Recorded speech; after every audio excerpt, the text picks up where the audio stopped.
everyone, Daryl Evans coming to you here with another edition of Ask Yokel Local.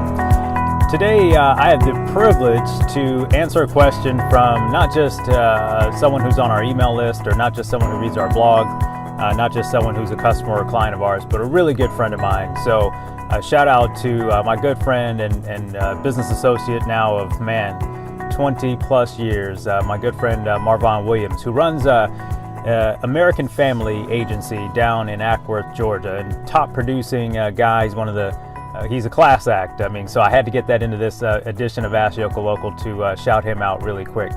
But Marvon, your question to me was how to build a consistent sales funnel online. So I'm going to approach this answer and a few tips in particular to the type of organization that you are a business owner in, because we have had some experience working with Geico and AAA, given the fact that you work in a regulated industry. So for those of you watching this who may be working in the financial services arena or the insurance arena, maybe the mortgage arena, many other areas out there are heavily regulated around what you can and can't do as an independent business owner or franchise owner or store owner. I'm not sure all the different terminology out there for the different owners, where corporate will be governing the nationwide campaign, international campaigns online. But we see this all the time where the local business owner, the local franchisee, will need to have their own strategy. They may even have their own budget. They have their own resources. So let me dive into a few ideas as it relates to you locally, for you, Marvon, and for those of you watching. So if I go back to 3 or 4 years ago when we had an opportunity to work with Geico, and again, we don't work with Geico any longer, but the number one thing we did was help the local business owner make sure that they were found in their local marketplace. What we find is a lot of these larger organizations, international, multinational companies, they focus largely on the corporate website, which is, thebigname.com, and then they'll build mini sites for their franchise owners. We're working in the healthcare arena with a nationwide franchise, and they build these microsites. Well, these microsites are separate from the main corporate domain. So that means from an SEO perspective or search engine optimization perspective, or from a local optimization perspective, they're just disconnected, and they have little to no domain authority, which means when someone searches a phrase, for instance, for car insurance quotes in a certain city, like in your case, Ackworth, Georgia, or if they're searching for a certain type of healthcare or financial service, they're likely to find their competitors who are making a better effort at being present in the local marketplace. So the first thing I would recommend is looking at some sort of local search optimization strategy. We call it local SEO for short. The 3 things that are really important about local SEO in your case is the presence of your company name, your specific location, your address, and your company's phone number, that is your specific office's phone number, in the local search directories such as Google, Yahoo, Bing, Yelp, Facebook, and I can go on and on and on. There are literally hundreds and hundreds and hundreds of directories that are relevant and prominent that would help you get found more in terms of that sales cycle online.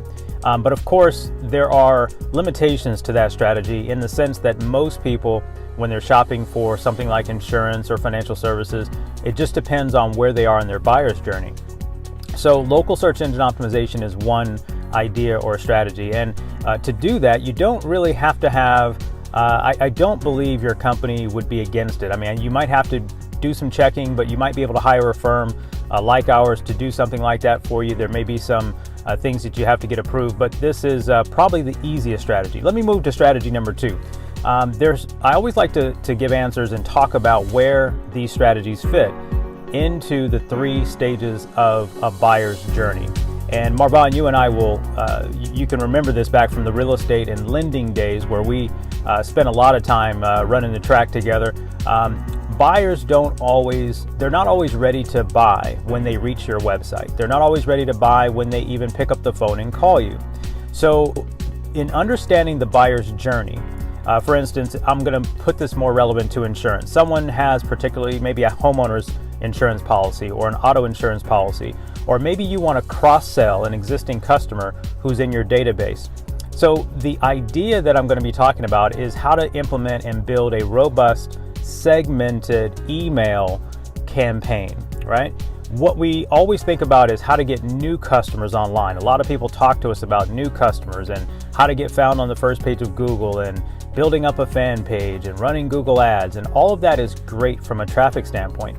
But when you've built a large database and when you have a book of business, a clientele, you have probably the best asset in your possession that you could ever want. Because getting a current customer to do business with you again is easier and less expensive than acquiring a new customer. And this shows up in our 6-step framework. This shows up in step 5 of our 6-step framework, which is essentially maximizing the lifetime value of your customer. So a lot of times when you acquire business, you think of it as, great, we've acquired the sale, we've acquired the revenue, the commissions, whatever that may be, and you kind of move on to the next acquisition process. Well, in your customer's mind, your customer is thinking, man, I just bought this product or service and I'm hoping that the relationship's going to get better from here. So what we like to help clients do is build in some detailed, far into the future thought out campaigns. For instance, what typically is going on in the life of that customer throughout the calendar year. There's some simple things like setting up touch points for holidays, right? I mean, how many holidays are there every single year where they're probably not being touched by their business professional, their professional service provider? That's one idea. Another idea is not, I think what one of the mistakes is just using email to simply promote a special or simply promote getting a quote or promote the idea of, hey, did you know that we sell these other 3 products or services? That is technically a mistake. What you want to do is build a relationship with your current clients and an existing database as if it was a mutual fund, meaning there are lots and lots and lots of stocks in a mutual fund. And at any given time, some of those stocks will be performing well and not performing well, but in the long term, it should give you a larger rate of return over the long run. And so what I've always talked about in terms of marketing, and this is online or offline, it doesn't really matter how you acquire the customer, is maximizing the long-term growth value of your database. And that is that if we think back to the 6 degrees of separation, everybody in your database knows 200 people. So how do you build a deeper relationship with your database? So that would be an idea number 2. And how do you build campaigns in a deeper level? And that's in stage 5. So what I talked about before in local SEO is probably in stage 2 of our 6-step process. And then what I just shared there is in stage 5. And by the way, for those of you who are wondering what I'm talking about 6 steps, you can find that on our website at yokellocal.com and download our 1-page outline of the 6-step process we've used to grow businesses for the last 5 or 6 years. But really, it's not the last 5 or 6 years. I've been doing these 6 steps 20 plus years in business before the web. So the last thing I'll give you, Marvon, and this one's going to be a little touch and go, but that is, I call it expertise marketing. And that is, you're a phenomenal expert, and many of you watching this are just masters of your craft. You're not just good salespeople. You're not just good at understanding the technicals of selling your product or service. You're really masters at building relationships with people. And so using today's technology, and this is where with a corporation sort of like AmFam, maybe they're going to have some issues with this. You might have to get some approval. And that is using today's technology to reach people at the awareness stage, or maybe even in the pre-awareness stage. And what I mean by that is, when we think about the 3 stages of the sales funnel, we think of awareness, consideration, and decision. Those 3 stages. Someone's aware that they've got a problem they want to solve. They start considering their options for solving that problem, and then they make a decision. What we'd like to say is, as a business expert, as a business professional service provider, is how can you show up before they're even aware? How can you show up at the very, how can you show up when they were least expecting you to show up? And so how do you do that? You can do that with social media. You do that with Facebook and Twitter and video, what I'm doing right here. I am a big proponent of getting into the customer's eye space, ear space, into their sphere before they're in need. Because if they're in need and you work in any kind of industry that has any sort of stigma of commoditization, which means Your service and product is no different than a different company's service and product, which is no different than a different company's service and product, and it's all going to come down to price. If that's the stigma in their head, then they're going to go price shopping. And let me tell you, from the years and years and years of working in the real estate and mortgage industry, that price shopping is the last thing you want to be doing when you get a phone call and a lead from the web, because they can get it anywhere. So how can you get ahead of the price shopping mentality, build value, show expertise? So social media could be one of those ways, using video. I really think that what we do in our process, and I would encourage, and I'm not, again, sure, Marvon, with where your company's policies are, but blogging is another fantastic way.